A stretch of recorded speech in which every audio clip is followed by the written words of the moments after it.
Good morning, all of you. In the last period, we started our first chapter, that is nothing but basic concepts in geometry. What we learned? We learned something about a point. A point is a tiny dot. To name the point, we use any capital alphabet. So this is nothing but point A.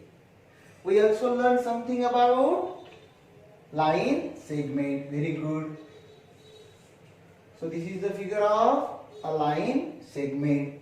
P and Q are the end points of the line segment. Line segment means it is the part of a line. Very good. How to name? How to write the name of this segment? We say that it is segment PQ. We also say that it is segment QP. Okay, you say that PQ on segment QP. Then we also learn something about a line. A line is infinite to the both ends, and we show that with the help of the arrowheads. This arrowhead shows that line is infinite to the both ends.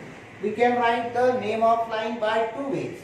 If we take any small alphabet here, suppose we take small m, we say that it is line m. We can also name the line by taking 2 points on the line. Suppose this is point C, this is point D. We say that it is line CD, or we also say that it is line DC. This is we learned already in the last period. Point, segment and line. Now let us learn something about rays.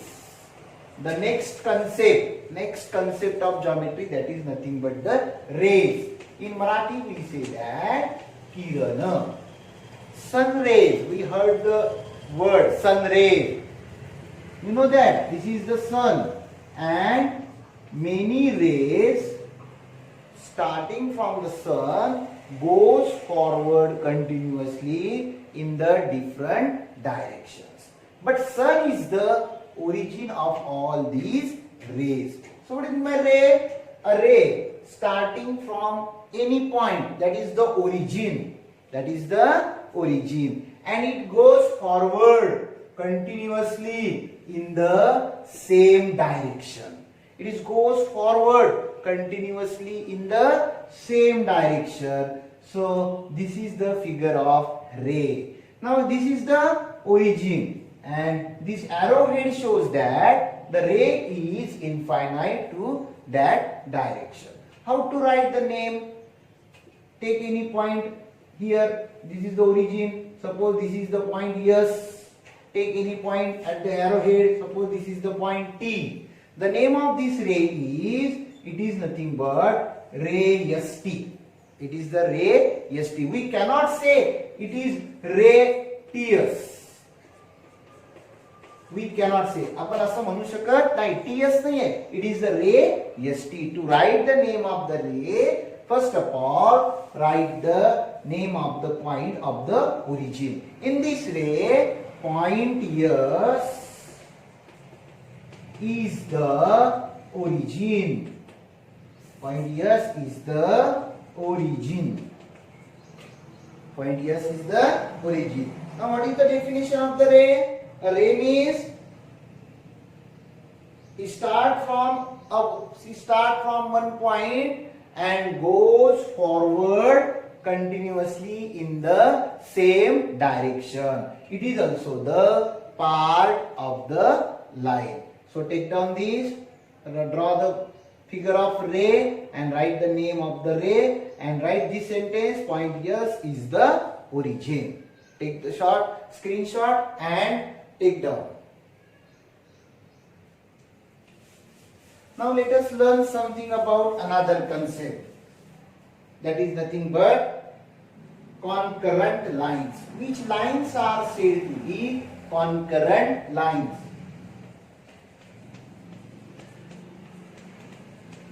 Now let us learn something about concurrent lines. Now what is this? This is points. Yes, this is point C. Now tell me, how can line we can draw pass through this single point. आपण या एका point मधून जाणाऱ्या किती line काढू शकतो? Like this, suppose I draw like this. Suppose this is line M. I can draw another line like this. This line N. Line N is also passed through the point C. We can draw another line. Suppose this is line L. Line M, line L, line L are passes through the single point C. In this way, we can draw many or infinite or innumerable lines passing through the point C. We can draw infinite lines passing through a single point. Such lines, two or more lines, pass through a single point. Definition of concurrent lines. Listen here. Two or more lines pass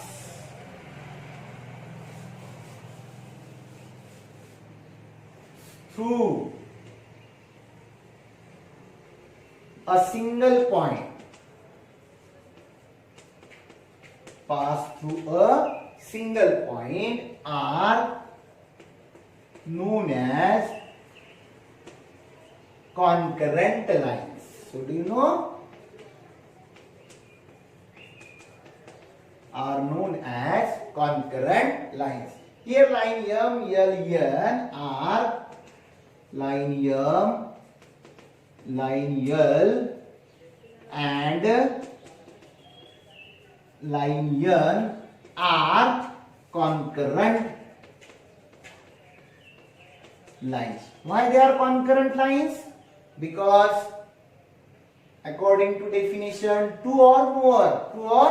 Here there are three lines, and all these three lines are passed through a single point C. So therefore, these three lines are said to be concurrent lines. And the point, this point C, through which all concurrent lines are passed through, that point is known as point of concurrence. That is known as point of concurrence. The common point through which the common point through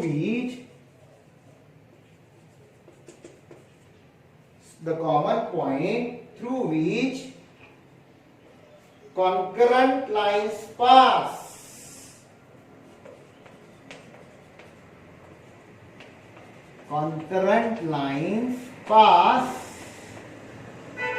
is known as point of concurrence.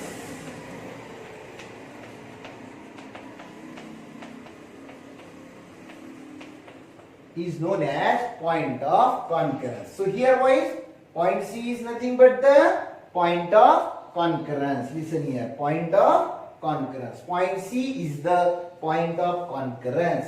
So do you understand? Two or more lines pass through a single point are known as concurrent lines. And here in this figure, line M, line L and line L are the concurrent lines, and point C is known as their point of concurrence. Take down this. First of all, take down the screenshot and then write down in your notebook. Then we start our next part. Okay boys, now let us learn something about collinear points and non-collinear points. Collinear and non-collinear points.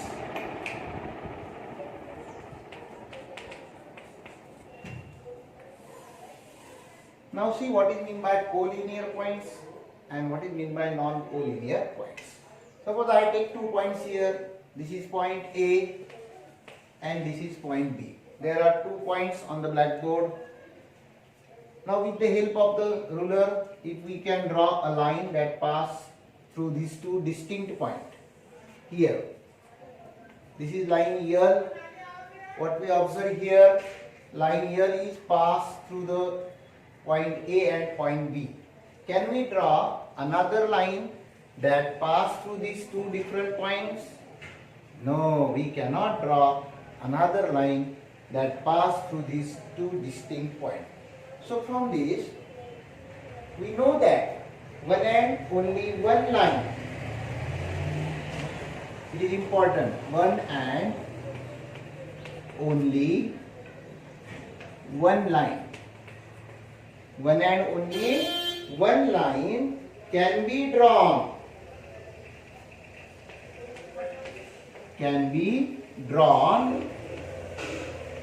One and only one line can be drawn through any two distinct points. Through any two distinct points.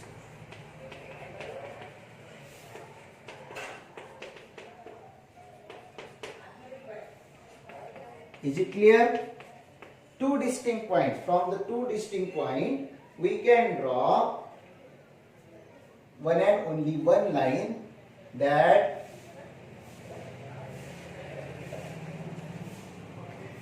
pass through the two distinct points. Okay. Now suppose I take here 3 points like this. Suppose this is point C, D and E. And here I take another 3 points. Suppose like this. This is point P, Q and R. Here are also 3 points. Here are also 3 points.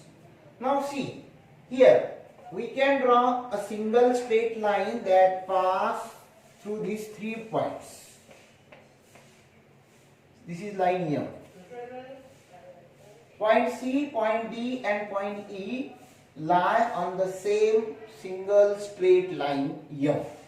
But listen here, can we draw here a single straight line that pass through these 3 points? No, we cannot draw a single line that all these 3 points lie on that single line. So here from this, here 3 points, 3 or more points. 2 points are always lie on the same single line. But 3 or more than 3 points lie on the same single line, then such points are known as collinear points. So do you understand? 3 or more points lie on the same straight line. Such points are known as collinear points. On the other hand, here 3 points, but they do not lie on the same single straight line. So they are not collinear. Not collinear means they are called non-collinear points, isn't it? So write down the definition of collinear points. Which points are said to be collinear point? 3 or more points. 3 or more points. 3 or more points which lie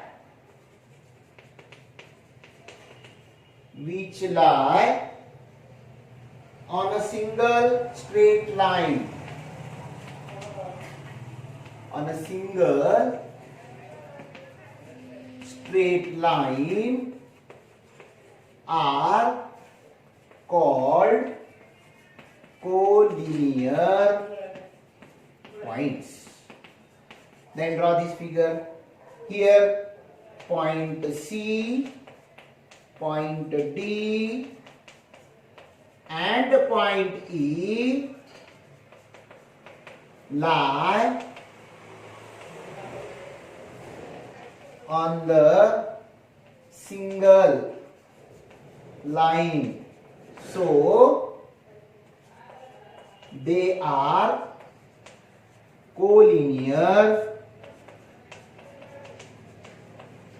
points. They are collinear points. Take down this. 3 or more points which lie on a single straight line are called collinear points. This is nothing but the definition of collinear points. Points C, D and E lie on the single line. They are lie on the single line, so they are collinear points. On the other hand, 3 or more points which do not lie. 3 or more points which do not lie on a single line. On a single line are called non-collinear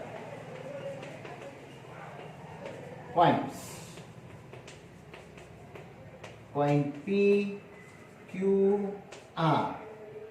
P, Q, R. They do not lie on the same single line. So these are non-collinear points. Points P, Q and R are non-collinear points. So do you understand? Take a screenshot and write down in your notebook something about collinear points and non-collinear points. It is very important. Then next part we will discuss in the next period.